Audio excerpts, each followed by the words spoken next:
Good evening everyone, welcome back to my channel. My name is Shikha Sharma and I am a teacher by profession and my channel name is Teach Learn and Go with me. आप लोगों की बहुत सारी queries आ रही थी regarding DSSB vacancies. I know मैं वो सारे कमेंट्स पढ़ रही थी बट बिकॉज हमारी कोई छुट्टियां नहीं आ रही थी और अब ये 4 डेज़ का थोड़ा लॉन्ग ब्रेक है and that's why I am making this video for you. और इसमें मैं आपके सारे डाउट्स क्लियर करने की कोशिश करूँगी.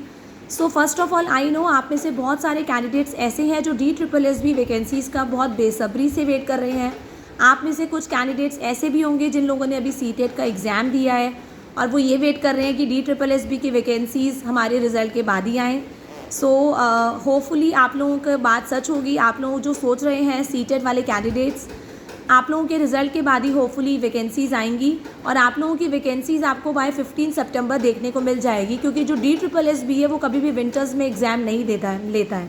आप लोगों ने देखा होगा इसका जो एग्ज़ाम होता है जनरली ऐसे सितंबर अक्टूबर के मंथ में या इसका आपको फरवरी मार्च के मंथ में ही देखने को मिलता है. तो सितंबर ऑलरेडी आज हमारी 7 सितंबर हो चुकी है. तो आप अपना जो वैकेंसीज़ हैं, आपकी PGTs की वैकेंसीज़ भी काफ़ी सारे सब्जेक्ट्स की बची हुई हैं, TGTs की वैकेंसीज़ काफ़ी सारे सब्जेक्ट्स की बची हुई हैं और PRT की वैकेंसीज़ भी बची हुई हैं. तो वो जो 26,000 वैकेंसीज़ बची हुई हैं और वो सारी दिल्ली के जितने भी दिल्ली गवर्नमेंट के अंदर स्कूल्स आते हैं सारे, तो वो सारी वैकेंसीज़ जो हैं हो सकता है आप लोगों को 15 सितंबर में ही तक देखने को मिल जाएँ. नाउ अगर आप उन वैकेंसीज़ के आने का वेट कर रहे हैं और तब आप सोच रहे हैं कि तब हम प्रिपरेशन स्टार्ट करेंगे, तो ऐसा बिल्कुल भी मत करिए. क्योंकि वैकेंसीज़ आने के 1 महीने के अंदर अंदर आप लोगों का जो एग्ज़ाम, क्योंकि एप्लीकेशन की जो डेट होगी आपकी 1 महीने तक आप अप्लाई करेंगे. अगर आप मान लो 15 सितंबर को आपकी वैकेंसीज़ आउट हो जाती है तो 15 अक्टूबर तक आप लोगों का क्या होगा, आप लोग फॉर्म फिल करते रहेंगे और फिर अक्टूबर एंड में आप लोगों के एग्ज़ाम होने के काफ़ी सारे चांसेस हैं. तो आप लोग उसका वेट मत करिए. वैकेंसीज़ तो डेफिनेटली आ जाएगी. अपनी तैयारी ज़ोर शोर से करते रहिए. पार्ट ए और पार्ट बी को पूरा टाइम दीजिए. देन मेरे को आप लोगों के डाउट्स ये भी थे रिगार्डिंग द एज. येस, आप लोग अगर PRT पोस्ट के लिए अप्लाई करेंगे तो अगर आप फीमेल हैं चाहे आप मेल हैं, आप लोगों की 30 years is the age limit.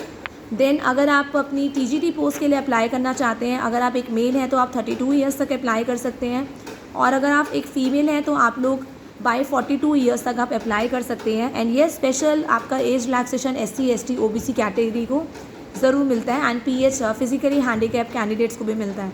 Then अगर हम PGT की बात करें तो अगर आप फीमेल हैं चाहे आप मेल हैं पर आप 36 ईयर्स तक ही इस पोस्ट के लिए अप्लाई कर सकते हैं. नाउ अगर आपको अपनी सबसे पहले अगर आप लोग DSSB की वैकेंसीज़ में अप्लाई करना चाहते हैं, सो आप लोगों को ये पता होना चाहिए कि जो कॉम्पिटिशन होता है बहुत हार्ड होता है DSSB का. येस, बहुत कम चांसेस होते हैं कि ऐसे बहुत कम कैंडिडेट्स होते हैं जो फर्स्ट अटैम्प्ट में ही इसको क्लियर कर पाएँ.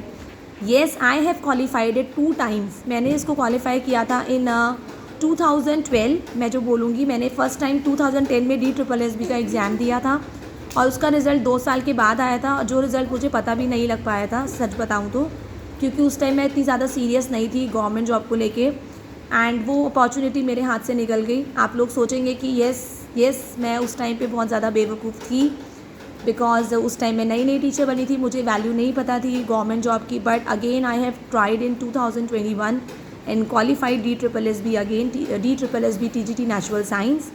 और right now I am satisfied. पर उतने जो बीच में इतना टाइम था उससे मैं बहुत ज़्यादा परेशान भी रही कि मैंने गवर्नमेंट जॉब मेरे हाथ में आई और मैंने छोड़ दी. एंड सिमिलरली KVS भी मैंने फ़र्स्ट अटैम्प्ट में क्लियर किया था.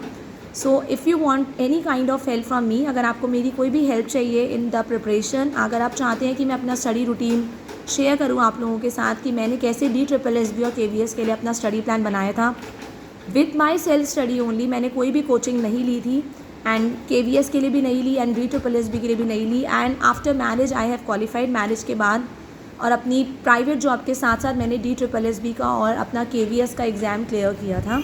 तो अगर आपको कोई भी टिप्स मेरे से चाहिए तो आप डेफ़िनेटली मुझे कमेंट सेशन में दीजिए. मैं डेफ़िनेटली उस पर वीडियो बनाऊंगी आप लोगों के लिए और आपकी हेल्प करूंगी. Thank you everyone, have a nice day.